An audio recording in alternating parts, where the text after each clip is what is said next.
Many Israelis feel that the current leadership is divisive and polarizing. Politically, it's an astute move because it works, but it's detrimental to the country. Why do they hate you so much? When you read the Hamas charter, it says very explicitly, it's not about the nation of Palestinians versus Israel. It's about Islam versus the West. When you say you don't believe in a Palestinian state, to a lot of people that will sound really, really like awful and worrying. They had a shot. They had a Palestinian state in every way possible, and they chose to turn it into October 7th. So there's going to be a lot of people in the US and the UK, all over the world, who are going, why is more and more of my tax dollars being spent to support Israel? We are the ones who are blocking this huge flood of radical Islam. Relax, relax. This is not an ad. If you're not a fan of ads, but love Trigonometry, join the thousands of Trigonometry members who get extended interviews, no ads, early access, and the ability to submit their own questions for upcoming guests. Sign up now at triggerpod.co.uk or click the link in the description of this episode. Naftali Bennett, welcome to Trigonometry. Great to be here.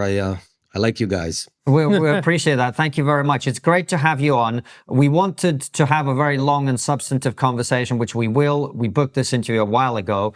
In the meantime, though, I have to, as you're a former Prime Minister of Israel, military combat veteran as well, I have to get you to address some things that have happened over the weekend as we record this, which is a number of European countries now have recognized the Palestinian state, and also the number of organizations now that have called what Israel is doing genocide in Gaza seems growing. What is your immediate response to those two developments? Well, obviously, it's not good developments for Israel. I mean, we see that in many parts of the world, we are being condemned, and there's a degree of more isolation. It's not a positive development, but I need to say and be clear. First of all, the recognition of a Palestinian state, I believe that at a great degree it has to do with domestic politics in the states that actually made this decision. A growing portion of Islamistic minorities that are influencing domestic politics. I also believe that it has little implication on ground. Nothing's going to change tomorrow after this declaration. On ground, we are still fighting Hamas. We're still trying to build a good country here in Israel, to defend ourselves, to allow the Palestinians to lead their own lives as much as possible in Judea and Samaria. So it doesn't have an actual influence on ground because there isn't a Palestinian state. A state is defined by clear borders, which don't exist, effective control, which doesn't exist, security responsibility, which doesn't exist. So the declarations don't create a state, neither do they by international law. But clearly, Israel is in a very big uphill battle. I believe that the best thing we can do is bring a rapid end to the war. I think we should have won this war within half a year. It shouldn't be dragging on so long. Bring the hostages home and open a new page for Israel. Well, you are, I mentioned you're a former prime minister. Many people also believe you're a potential future prime minister of Israel. I'm sure you'd be keen on that eventuality. And you've been quite critical of the Netanyahu government, the way it's prosecuted this war.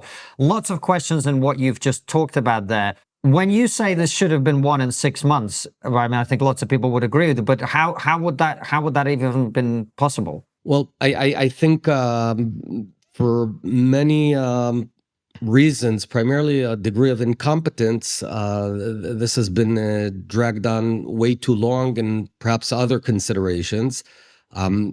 At the end of the day... Sorry, what do you mean other considerations? Yeah, look, because I have a habit on international media, I don't criticize my own government too much, and I don't want to open everything up.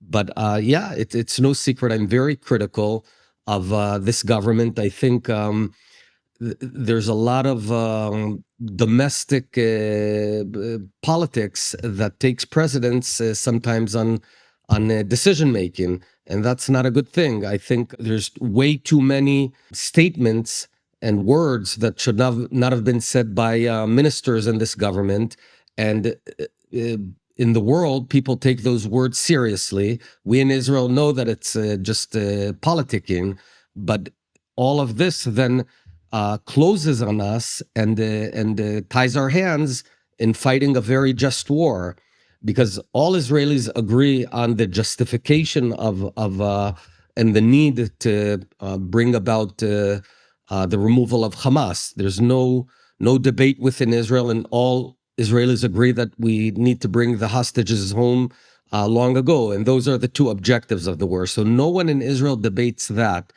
But when people, ministers in the government, come up with preposterous statements, and then we all, I have to go on CNN and BBC to clean up, and then the world becomes much more suspicious of Israel because of ministers in the cabinet. This is a bad thing, and this extremism rhetoric is not serving Israel well at all. It's not what Israel is about. Well, you're talking about the comments from people like Ben Gvir and Smotrich, but what you also seem to suggest, and look, I'm not here trying to get you to criticize your government more than you particularly want to. I just think we're interested in getting to the truth of this. So when you say this war could have been persecuted quicker and more effectively, it's a lot of people in the West have alluded to the idea that Prime Minister Netanyahu wants the war to keep going in order to delay various investigative activities against him, finding out what the failings of October the 7th were to prolong his time in power. Is that what you're saying? I don't want to get into that. We have a very good military. We have people fighting on ground. I want to hope that that is not the case. We all support the two objectives of the war. Let's talk very, very quickly about the Smotrich comments, which you have alluded to. Those are very, very serious because, as you have said yourself, it damages Israel's reputation abroad, but also it makes it far more challenging for the IDF, because if you have someone like Smotrich saying that things that they could be interpreted as genocidal, then people are they're less likely to want to leave Gaza City.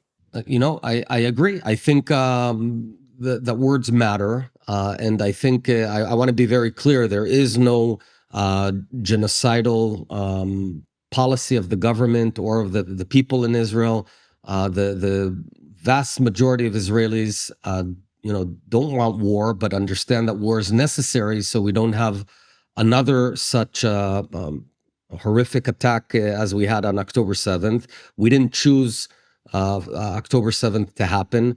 We all woke up on that horrendous morning with 1,200 Israelis. Gradually, the news coming through and trickling through that are being massacred in our own country, which is something that was beyond imagination. We were all surprised in such a profound way that we couldn't even grasp that it's happening as it was happening. Even I thought it's a much smaller thing, and as the news trickled through, we understood what we're going through. All Israelis agree that we need to remove Hamas.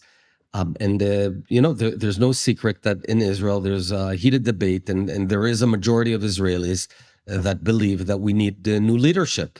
And why is that? Why do they believe that they need new leadership? Well, it's more complex than just the October 7th attack. I believe that many Israelis feel that the current leadership is divisive and polarizing, and uses polarization as a political vehicle to cement the political base. Politically, it's an astute move because it works, but it's detrimental to the country.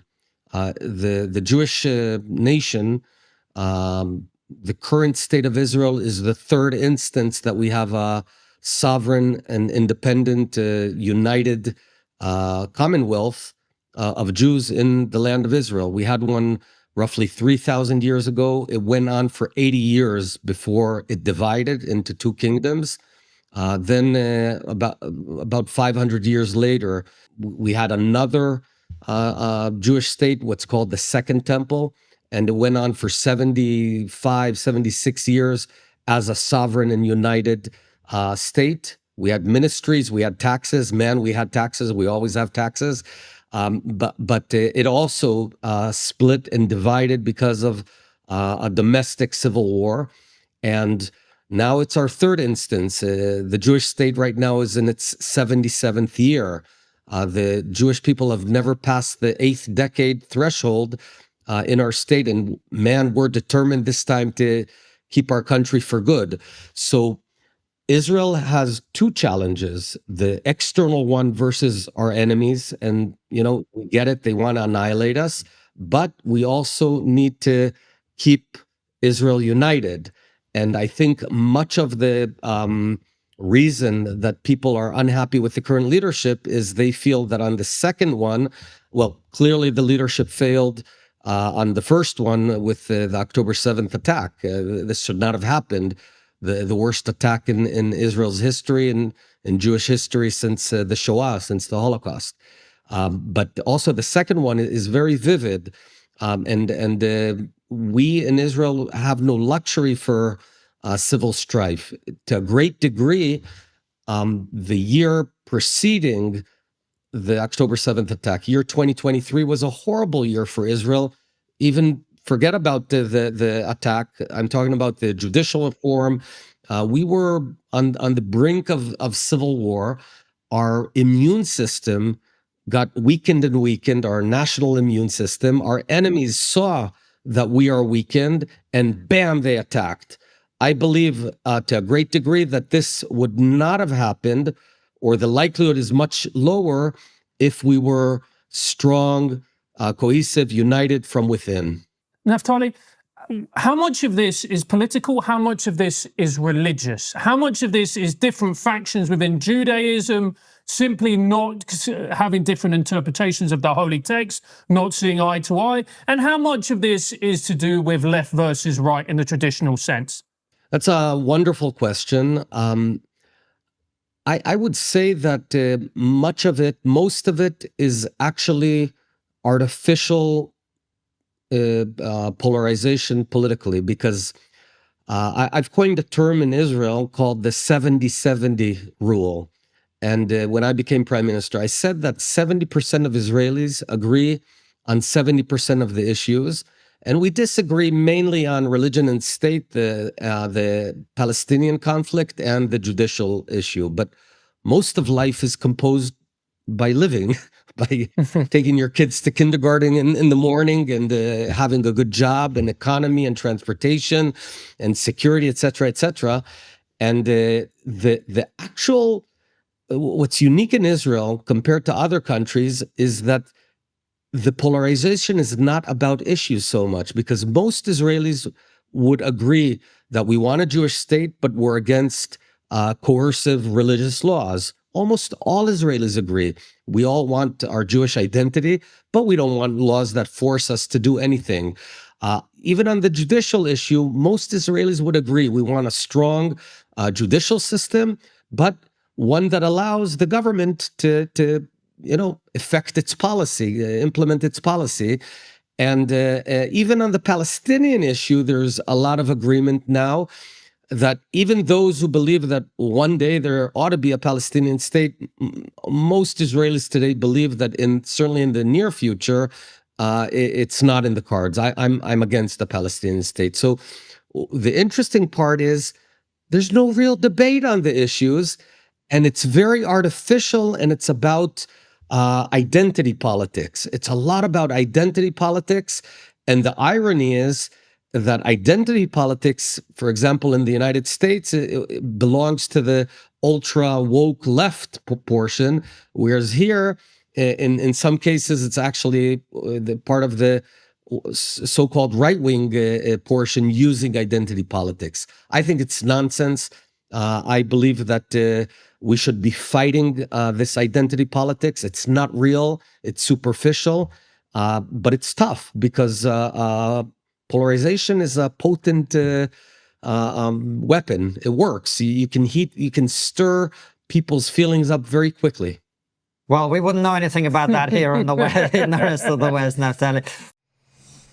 You, the Trigonometry audience, understand how vital free speech is. That's why we're proud to reintroduce you to our long-standing partners, Give, Send, Go, a crowdfunding platform built on principle. We met up with their founders earlier this year, and what stood out is that they've built Give, Send, Go from the ground up. No big tech backers, no corporate pressure, just a small team that makes their own decisions and stands by them. While other platforms cancel campaigns for the crime of being controversial, Give, Send, Go lets people fundraise freely because they believe in freedom, even when it's inconvenient. From legal defenses to disaster relief, they've helped raise millions for people who've had nowhere else to turn. And they do it all while keeping their fees lower than me. So, if you want to launch a fundraiser or support someone who's standing alone, visit givesendgo.com and use the code TRIGGER for a special 2.5% processing rate. That's givesendgo.com, the platform that doesn't just talk about free speech, it protects it. But I wanted you said a couple of things that I'd love for you to address for our audience, many of whom here in the West have never actually heard an answer to these questions. The first one, let's start with just one at a time. You said you don't believe in a Palestinian state. That, to a lot of people who don't know much about the conflict, which is most of us here, right? What people know, this is what I think Israelis don't understand very often, is what people know about Israel and what's happening is the headlines they see on a bus on their way to work. So when you say you don't believe in a Palestinian state, to a lot of people that will sound really, really like awful and worrying. And like, why are these extremists like Naftali Bennett saying they don't want these people to have their own country? You're absolutely right that the degree of knowledge obviously is low. So what I would do is, like, the Google Earth zoom out. Let's zoom out to the region. In the region, there's roughly 22 Arab states, vast majority of Muslims. We're talking about 1 billion Muslims, and one tiny democratic small Jewish state called Israel. With 10 million people. So we're a small island in the sense of a geopolitical island in a huge area of many, many Arab and Muslim states. The whole depth of Israel, if you, people talk about the river to the sea. If you're on the sea, the actual sea we're talking about is the Mediterranean. You get on a car and you drive eastward. Israel is like a long sausage, if you will. Okay, it's long and narrow. So if we were to drive from the Mediterranean eastward towards the border of the so-called potential Palestinian state, you know how long it would take? 15 minutes, 15. That's when people suggest the Palestinian state, they're talking about a 15-minute ride east to west for the state of Israel. And that clearly is untenable. The same exercise, if you did it in America, my mom and dad grew up in America. They did a coast-to-coast ride. It took them a few weeks. Okay, so in Israel, it's 15 minutes. The idea of having another state between the river and the sea would mean the end of Israel. However, there are Arabs that live in this piece of land, and they are called Palestinians, and we don't want to govern them. So I am not suggesting a one-state solution either, where we would integrate them into Israel for the simple reason they don't want to be integrated into Israel, and that would spell the end of a Jewish state. So we have a different model, and it's work in progress, and it's called an autonomy. Autonomy means self-governance. They elect their own parliament, which they actually did, and they elected Hamas, by the way, out of 148 seats, 76 are Hamas, okay, in the only free elections. So we have a problem. Houston, we have a problem. But they have their own elections. They pay their own taxes. They have their own territory. We don't. It's called A and B. I'm not going to get into. It's called the Palestinian Authority. They run all their own services. We don't govern them. We don't run them. However, why is it less than a state? In two aspects. One, they cannot have an army because when they had an army, they turned that army against us in what's called the Second Intifada that erupted in the year 2000 and killed 1,600 Israelis on the streets. The second thing that differs between a full-blown state and autonomy, and the only difference is the military and full sovereignty, which means control of the borders. Why can't we have them control their own borders? Because outside of the river to the sea, the land of Israel, there are roughly 7 to 9 million descendants of Palestinian refugees from 77 years ago. And the moment we would allow them to control the borders, they would open up the gates and allow millions of those great-grandchildren of 1948 refugees to influx, and that would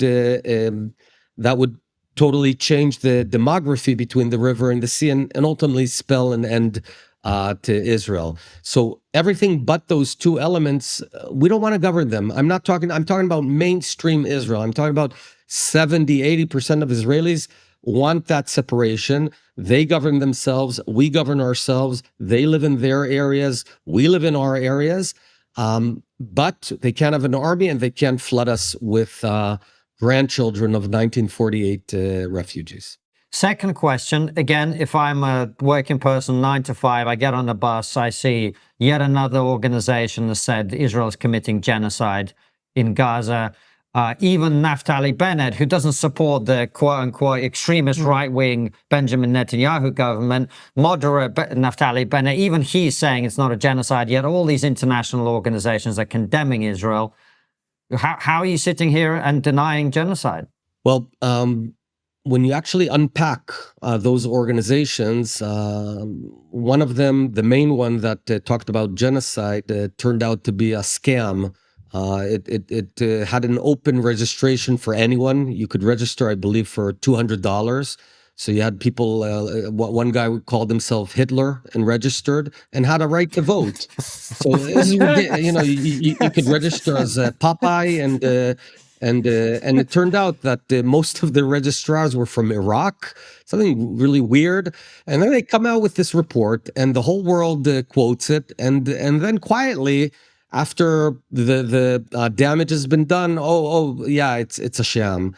This is actually truth, and just search it on X and you'll find it. What I just said is true. It's verifiable that this genocide report was total nonsense.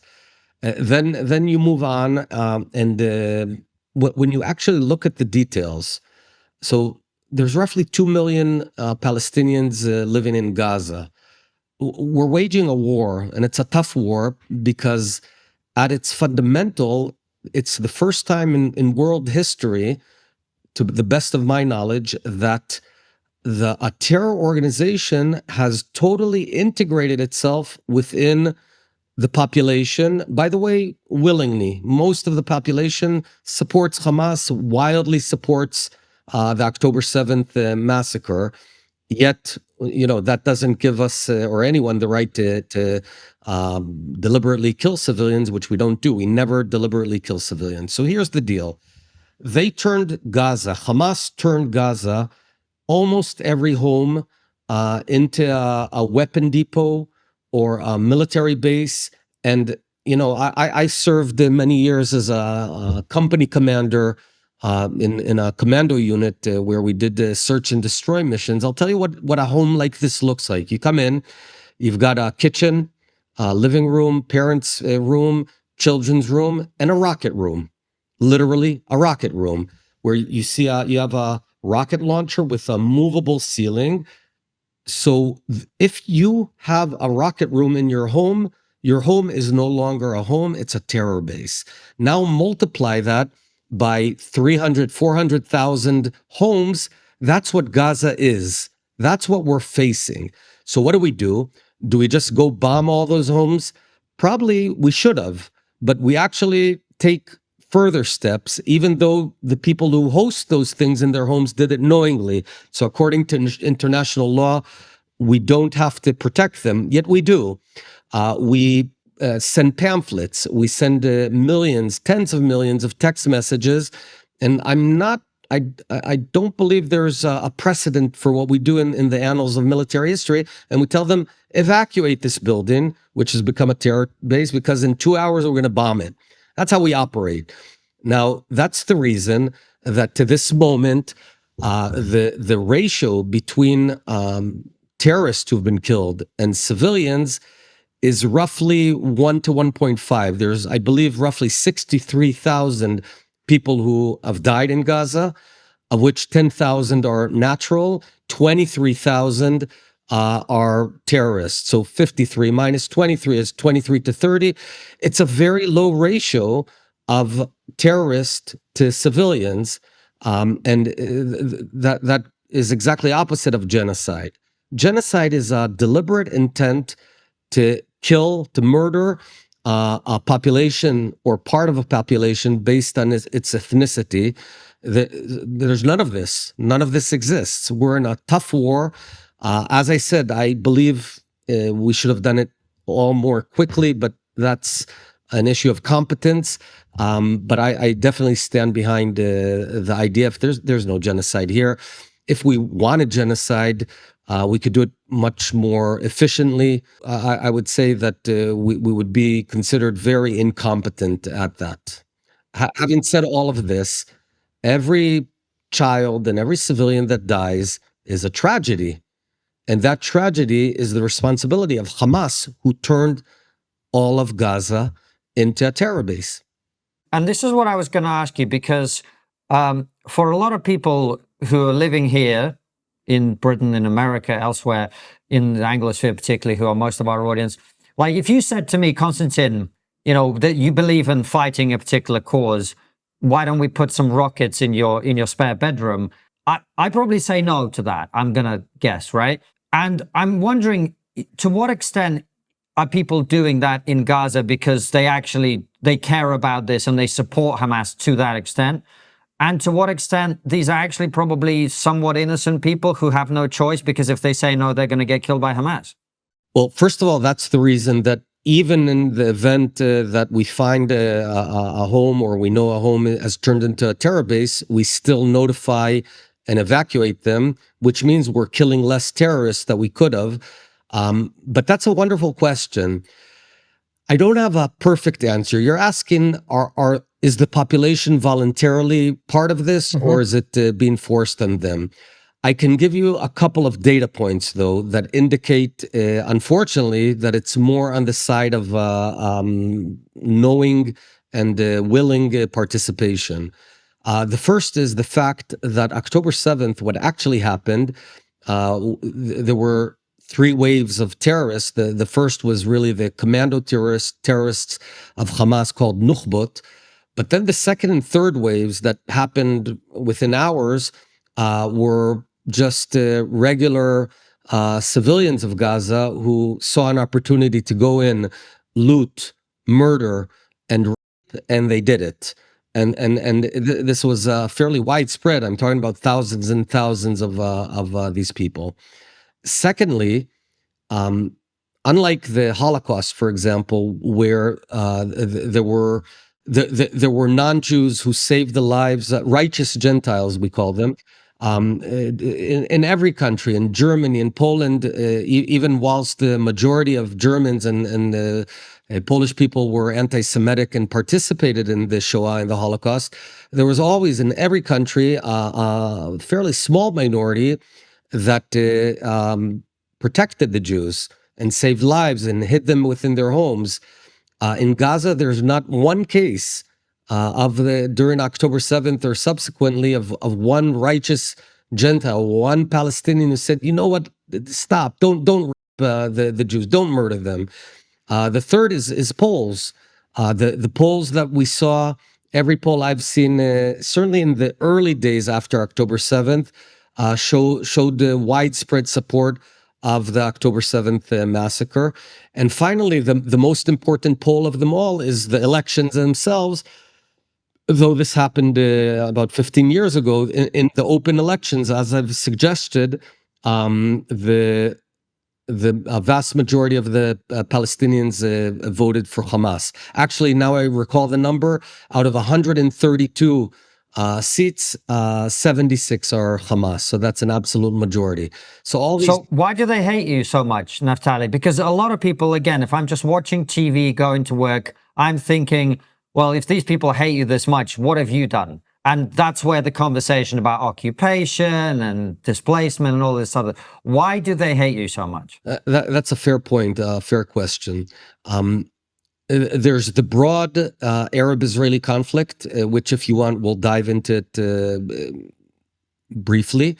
But I'll start with the specific Gaza situation. In Gaza, I believe most of your viewers don't realize this. Israel had been in Gaza since 1967, and in year 2005, by year 2005, there were roughly 8,000 Israelis living there. IDF was roaming around, and there was a decision of the Likud government of Sharon. Netanyahu was his finance minister and also supported this in the Knesset votes of what we call disengagement, which means Israel fully pulled out of all of Gaza in its entirety, forcefully expelled those 8,000 Israelis. It was not pleasant days, who pulled out all the soldiers and went to the 1949 line border, meaning we gave them every single centimeter of Gaza. And at that point, there was no blockade or any restriction, because there was a thesis that this is your chance. And we handed over the place to Mahmoud Abbas, the same Mahmoud Abbas that governs the Palestinian Authority today. And many hoped that Gaza would choose to turn itself into Singapore of the Middle East. It had all the conditions for it, a beautiful beach line, and everything it needs, open borders, etc. Unfortunately, within days of this disengagement, they began shooting rockets at us and conducting terror attacks at us. And then from 2005 all the way through 23, once in a while we had to go in, fight back.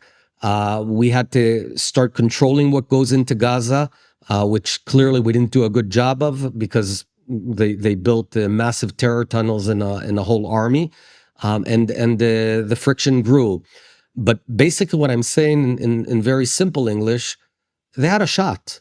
They had a Palestinian state in every way possible. And they chose to turn it into October 7th and into 20 years, 18 years of hell for the Israelis that lived along the borders. In fact, the kibbutz members that were massacred on October 7th, many of them were big supporters of that disengagement, because they hoped that it would create peaceful neighbors. Now you're asking why.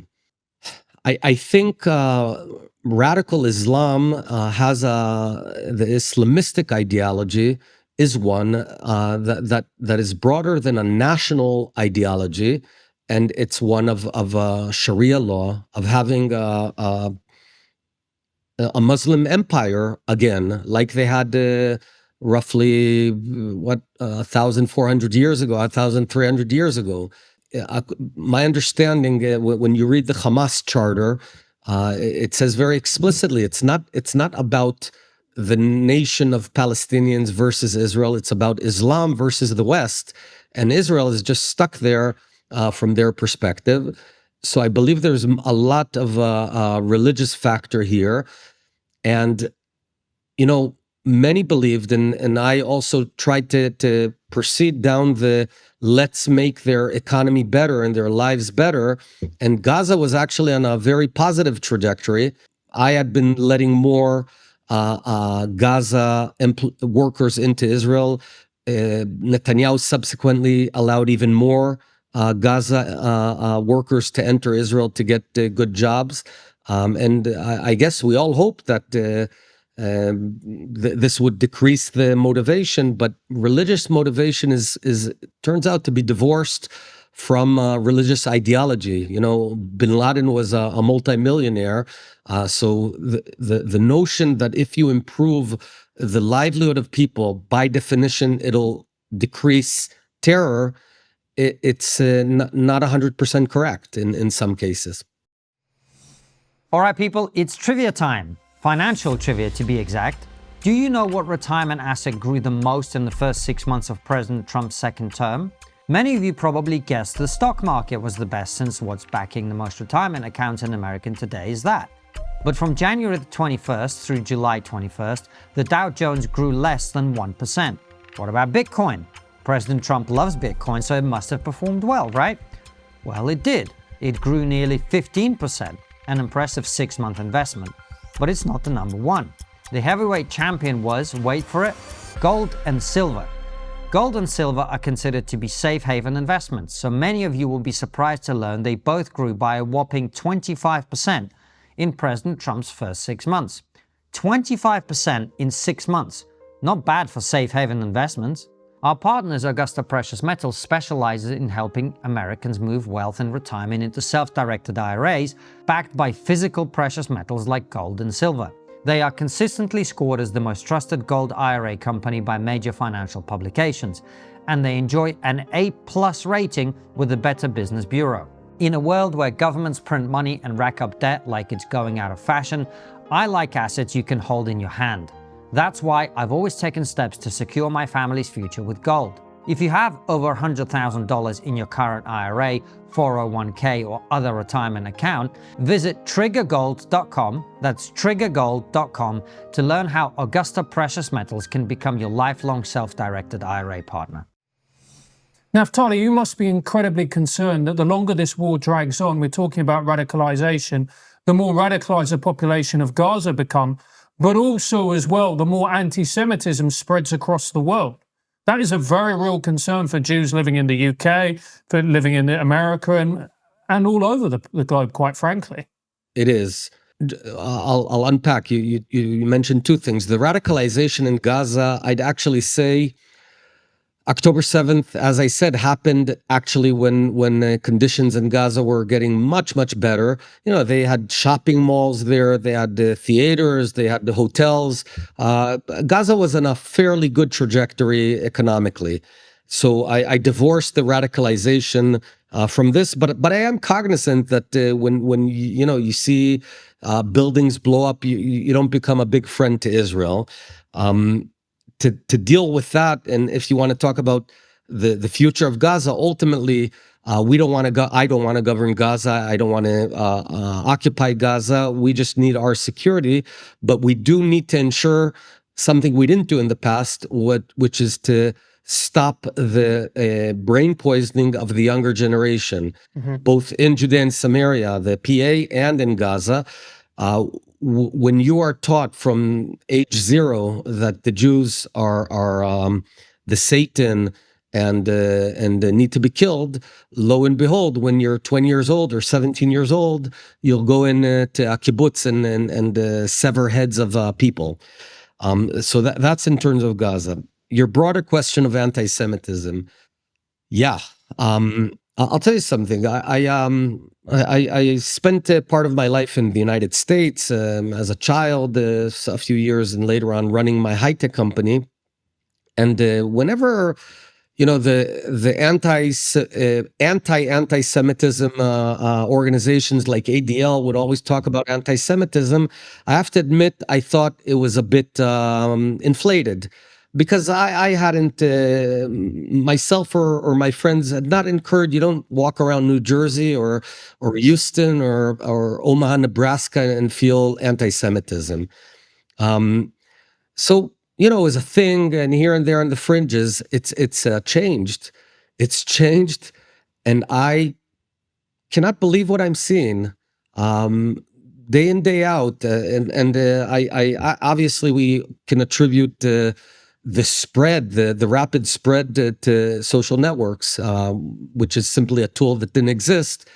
Though there were other tools of disseminating false information before the internet. For example, roughly, I believe, 150 years ago or so, there was a pamphlet called The Protocols of Zion, which suggested that the Jews are sitting in some dark room and conniving how to control the world.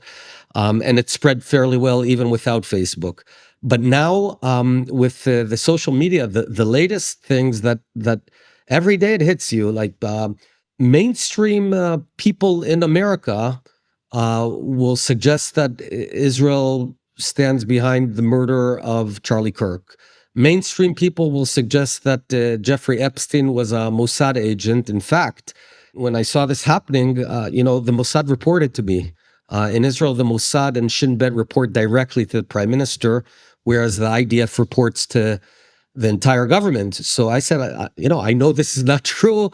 I actually called up 2 former Mossad chiefs just to be sure, and 1 former prime minister, and they all said this is nonsense. So I posted, I believe it was it Tucker Carlson or someone who was beginning to spread that Jeffrey Epstein was a Mossad agent. I said that it's simply not. He wasn't. By the way, Israel doesn't conduct espionage on American soil since 1985. Where we messed up with the Pollard affair. So every day you're faced with it, and it's so crazy that you lose your breath. But we can't stand silent. This is a huge worry. I believe that the state of Israel, to some degree, it has responsibility for the Jewish people, even if they are not our own citizens. We need to look out for them. And yeah, this is a huge, new, scary phenomenon. Just last night, I saw Tucker Carlson at the Charlie Kirk funeral, and he was peddling, insinuating. He talked about basically the folks who killed Jesus 2,000 years ago, and created some sort of analogy.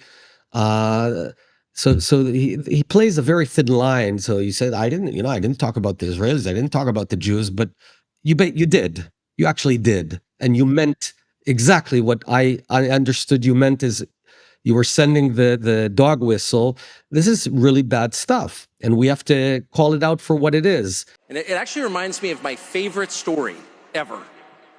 So it's about 2,000 years ago in Jerusalem, and Jesus shows up and he starts talking about the people in power, and he starts doing the worst thing that you can do, which is telling the truth about people, and they hate it, and they just go bonkers. They hate it, and they become obsessed with making him stop. This guy's got to stop talking. We've got to shut this guy up. And I can just sort of picture the scene in a lamplit room with a bunch of guys sitting around eating hummus, thinking about, what do we do about this guy telling the truth about us? We must make him stop talking. And there's always one guy with the bright idea, and I can just hear him say, I've got an idea, why don't we just kill him? That'll shut him up. That'll fix the problem. And I believe Israel, domestically, we need to tell a new story. We need a new page for Israel. That's what I hope to do if I return to lead the country, is turn a page, bring the hostages home, end the war, go out, seek peace with new partners in the Middle East, and come back to what Israel's story should be, which is a remarkable, decent nation in very hard circumstances trying to do good. That's what Israel's about, and that will help. But at the same time, I don't, I don't want to mislead anyone. The drivers of anti-Semitism are deep, sinister drives. It goes beyond the fact that Israel has no public diplomacy and our PR is the lousiest in the world. I get that. We need to fix it. It's indefensible, the fact that our current government doesn't do anything about it, and quite the contrary. But even if we do that, and even if we don't have ministers who say stupid things every other day, let's assume still there is a deep millennia-old phenomenon. It started actually 3,300 years ago, the first instance of anti-Semitism when the Jews were leaving Egypt. So the Amalekites were the first instance of anti-Semitism on a national basis. And I can't explain it. I'm a big history buff, read gazillion history books.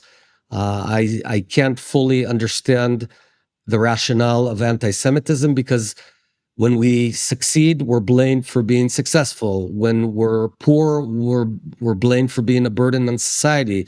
When Jews were separatists and lived in ghettos, we were accused of being different.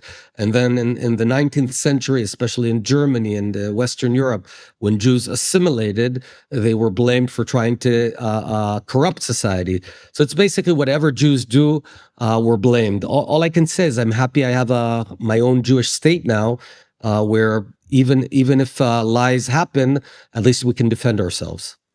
Naftali, so that being the case, there is going to be a lot of people in the US, in the UK, all over the world, who are going, particularly the US, who are going, why is more and more of my tax dollars being spent to support Israel, to help Israel, to fund Israel?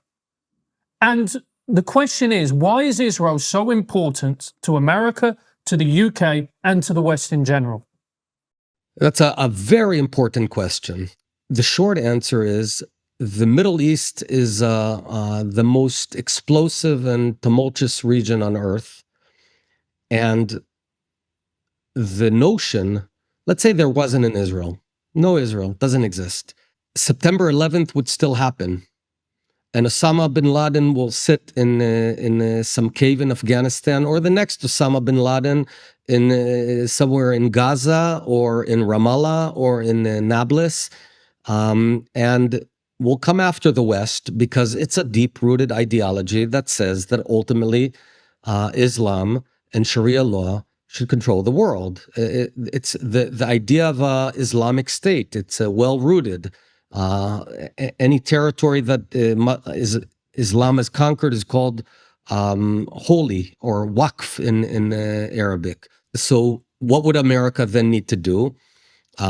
And what it actually did after September 11th, more or less competently, one may argue, it would understand that it can't just ignore and say, okay, they're on the other side of the ocean, because here they're not.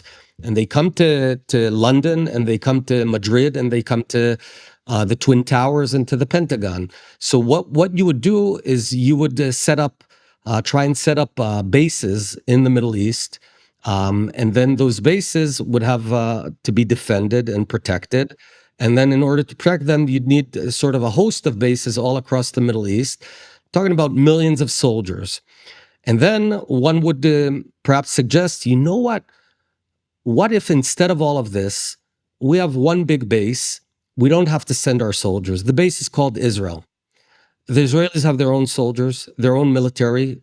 They will fight the wars. They will gather the intelligence of what the terrorists are conniving and what's their next terror attack. They're out there. What an amazing deal. All we have to do is support them a bit financially. That's the best ROI I could imagine. Now, this is not theoretical. As Prime Minister, I can recall at least 30 instances in 13 months where we called up a specific European intelligence agency and said, listen, right now there are 3 terrorists on this building, 17th floor in London or in Belgium. Go up, arrest them. Now, why do we have all this information? Because we are in friction with them. We are in constant touch with them. So we are America and the West's aircraft carrier or base here, but we're not asking to send soldiers. We're not asking to fight. I risked my life many times fighting radical Islam. I lost my best friend fighting radical Islam. My son, my oldest son right now is in the same unit I served, and I hate it. It's horrible. Well, we lose sleep at night. It's scary. It's my son, for heaven's sake. I want him alive. I want him to have a great life. But we got to do this to defend ourselves. And the benefit, the spillover benefit, is that you guys don't have to be here. I mean, that is quite an argument, because there are a lot of people, particularly when you look at what is happening in America with the deficit, who are quite resentful, shall we just say, about the money that is being funneled into Israel. And they would see this money would be better spent in America. What would you say to that? Look, I'm not going to tell America how to spend its money. There could be an alternative where you don't support us. We don't get that support, and we'll support ourselves, and maybe we can provide defense as a service, and charge a country. When I call up that prime minister and say, "Look, on 17th floor, but I want $50 million for this piece of information," would that make sense? That's not how friends act. We're doing the hard work of the world. It's a thankless job.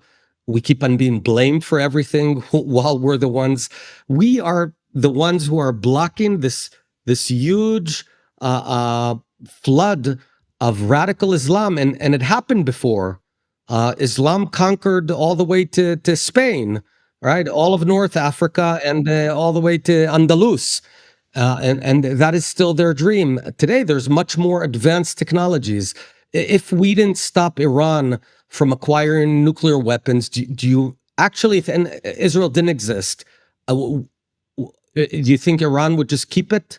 And do you think what would happen with Saudi Arabia and Turkey and Egypt and the next bin Laden will have a nuclear bomb? 9/11 happened. It happened. I was in New York when it happened. I was in Manhattan when it happened. I saw the buildings on fire. It's a real thing. I'm like the Forrest Gump of these crazy events. I'm always there.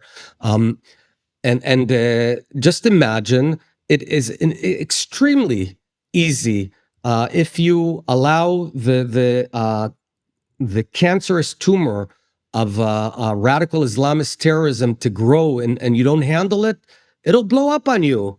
And that'll be way more costly than a few $1 billion. 9/11 not now, and in London and Madrid can totally paralyze a country for years. It could destroy a country. So we're fighting. We're stopping them. We stopped Saddam Hussein from acquiring a nuclear weapon in 1981. Israel did the thankless job of destroying his nuclear reactor in Osirak near Baghdad. Everyone condemned us, but Saddam Hussein turned out to not have nuclear weapons thanks to Israel. Later on, we did the same thing with Assad. We bombed his nuclear reactor in a place called Deir ez-Zor in 2007. Did we get any thanks for it? No, but we saved the world from a crazy Assad with a bomb. Now we did the same in Iran. We're doing everyone's job. Do you think these nuclear weapons coupled with radical Islam is the worst formula you can have, the worst potion you can have, and it'll come after you, but we're doing the job. Instead of condemning us, how about saying thanks once in a while? Because it's my son there. It was me there. I was fighting them. I was risking my life and saving your lives, quite literally, tangibly, not in theory, tangibly. Maybe, maybe if I become prime minister again, every time we save lives, we'll make a big PR splash every 3 weeks and say we just saved lives, and not leave it at the Mossad MI5 or level. And maybe that's a better way. Good idea that's coming up here. If you're a TRIGGERnometry fan, you probably think before taking things at face value. So why trust a mobile carrier that makes billions selling your data behind your back? That answer is Cape, a premium mobile carrier built from the ground up to protect your privacy. Unlike the big providers, Cape doesn't ask for your name, address, or social security number when you sign up. They delete call metadata after just 60 days instead of storing it for years. And they never ever sell your data because they don't collect it in the first place. Cape also goes further than any normal carrier. It protects you from SIM swaps, voicemail hacks, and signaling attacks. And with a unique system, your account is locked by a 24-word recovery phrase, just like a crypto wallet, meaning only you can access or transfer your number. Not hackers, not scammers, not even Cape. This is why Cape has already been vetted by cybersecurity leaders from OpenAI and CrowdStrike. It is trusted at the highest level. Cape offers a $30 first month trial for new users. If this sounds like something you've been looking for and your phone is carrier unlocked and eSIM compatible, give it a try. If you like your trial month, you can use our code TRIGGER33 to get 33% off your first 6 months with Cape. One thing that you keep repeating is you keep saying it's a thankless task, it's a thankless task. And one of the interesting developments in your region more broadly is actually, from what I'm hearing, quite a lot of the governments of the countries that are your neighbors or in your backyard, so to speak, they might not be thanking you publicly, but they certainly weren't against what you did in Iran, for example, or what Israel did in Iran. And there seems to be a broader consensus developing in the Middle East in many countries that actually radical Islam is bad for everybody, including the Islamic countries that have to deal with its consequences. How hopeful are you that whenever this horrific war ends, and I think we all hope it ends soon, that there's the possibility of something that resembles a lasting peace and a permanent rearrangement of the region, such that actually the Palestinian cause, whatever shape it takes, does not retain its potency as being a way of antagonizing the entire region against everybody, particularly, of course, against Israel? I'm very optimistic, and your point is correct. I met most of, in fact, I believe almost all of the leaders of the moderate Arab countries. They despise radical Islam, both types of radical Islam, the Shiite sort of Iran and the radical Sunni type, which is the Muslim Brotherhood and its more radical forms of ISIS, etc. They are terrified by it, and they very much want to fight it, and they view Israel as a central pillar of fighting it. And we're doing a lot of things together. There is a big problem with the street in those countries, which sometimes there is popular support for the more radical elements. And that's what causes the friction, and also why they can't publicly talk about supporting Israel's fight against radical Islam. We need to win. We need to create a very strong crescent of moderacy and of growth. From India through Emirates, Saudis, Iraq, Jordan, and to Israel, Egypt, etc. This is a huge potential. I'm a huge believer in this, and I believe that once we form a new government and open a new page for Israel, wrap up the war, we're in for a very good story of growth and peace in the region. You must be concerned, Naftali, when you look at the polling and the opinions of the younger generation, particularly those 30 and under, and their opinions of Israel in the United States.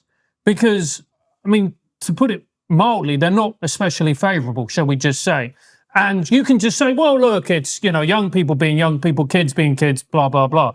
But those kids are going to be the next political leaders. They're going to be the next people in charge, etc., the next leaders of commerce. That must represent a very real concern to you and to the nation of Israel. Incredibly worried about this. This is a profound change in the American younger generation opinion. During the past decade, to a great degree, Israel, for many reasons, lost the democratic side. But we had the support of the Republican side. That in itself is not a good development. And now I am seeing a massive decrease of support in Israel of the younger Republicans and the more right-wing elements of the Republican Party. We have to reverse this. We have to reverse it, and there are ways to reverse it. As I said, the main thing that we can do is bring the hostages home, win, wrap up this war, and tell a new story, a new beautiful story of what I think Israel is really about. And Israel is really about, as I said, a nation that has crazy circumstances and thrown at it. Sometimes I feel like I'm a man of faith, so I feel like God is experimenting on the Jewish people. So it takes 10 million of us, puts us here, and says, okay, let's start. Okay, you've got all these Arab states want to kill you. Let's see how you do. And then we win in the War of Independence, a 6-day war, and it says, and let there not be water. No water here. So Israel has to force itself to become the world's number one producer of desalinated water. 80% of the water we drink in Israel is is manufactured. We used to have a huge water problem. Now we don't. And in fact, we provide Jordan with water. Isn't that beautiful? Did you know that? No one knows that. We are feeding the region, and we can do even more. Then it says, okay, we see you did a fairly good job. Let's throw at you a new challenge, asymmetric terror and warfare. You're going to be the first ones who have to deal with a whole nation that has embedded terrorists into its homes. Let's see how you deal with it. And then you're going to be the country with the biggest number of rockets targeted at you, about 200,000 rockets and missiles. Let's see, you have a go. And we keep on being, and at the same time, hey, stay a democracy, stay a thriving country of high tech. Oh, and by the way, you have 2 million Israeli Arabs that are citizens, and it's complicated because they belong to the broader Arab nation, yet there are citizens in your own country, and part of the Arab nation is your enemy. Let's see how you deal with that. How do you deal with it? Not a regular minority, a minority that has a complex issue of identity. And lo and behold, the Israeli Arabs are thriving, joining, high employment numbers, very good achievements in education. We have Supreme Court justice who's Arab. We have members of Knesset who are Arab. So I'm very proud to be Israeli. I'm very proud to sort of be this experiment of the toughest issues in the world. The next one, by the way, is the issue of polarization, which is hitting all of the democracies. Let's see how you deal with that. And how do you deal with that? We hear about protests currently happening in Israel pretty regularly against Prime Minister Netanyahu. And by the way, you've alluded in this conversation to the possibility of you becoming Prime Minister before the war ends. Is that even possible? Everything's possible.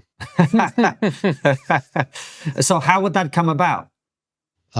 Look, Israel is governed by laws.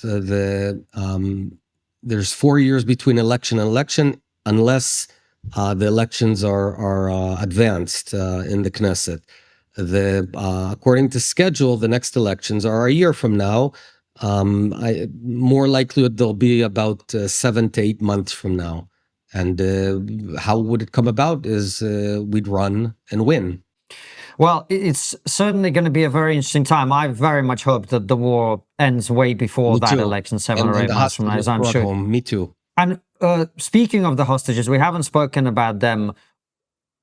How likely is it that you're going to get them back now? Because, look, I'm not an expert, but I imagine the recognition of the Palestinian state by Western governments, you said it has no practical impact. But the one thing that I think it would have in terms of a practical impact is it would signal to Hamas that they're winning. Isn't that a sign that they're winning? That's a valid point.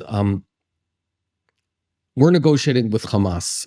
In negotiation, there's basically 2 elements. There's leverage, meaning who has the upper hand, who can create more pressure on the other side, and then there's the deal, the terms of the deal.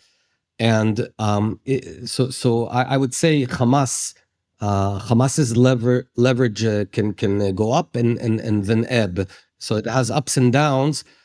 At this point in time, the pressure point is that it's mighty difficult down in Gaza. I mean, Gaza is hell. I'm not going to pretend it's anything but. While so many people have been evacuated from their homes, terrible conditions. This applies some degree of pressure, but you're right. On the international stage, if they see that Israel by the day is losing the international war, they might feel that time is on their side, and that's why the latest move of the UK and France, etc., of recognizing the Palestinian state is not a good development, because it would suggest to them, let's just wait it out.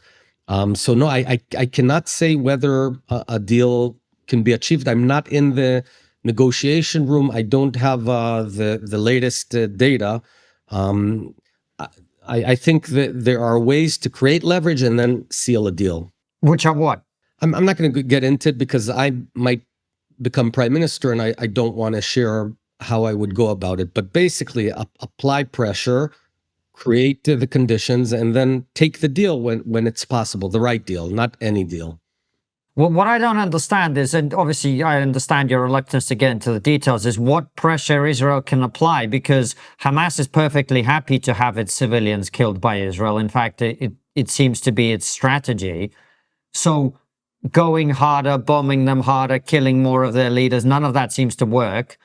And the more people die in Gaza, the more Western nations seem to be going in a pro-Hamas direction, as we've seen in the last few days. Yeah, so we need to be more creative about it and use other tools and dimensions. I will say that at the start of the war, this is public because I made it public. I had suggested to the government, first quietly and then publicly, that we take part of Gaza and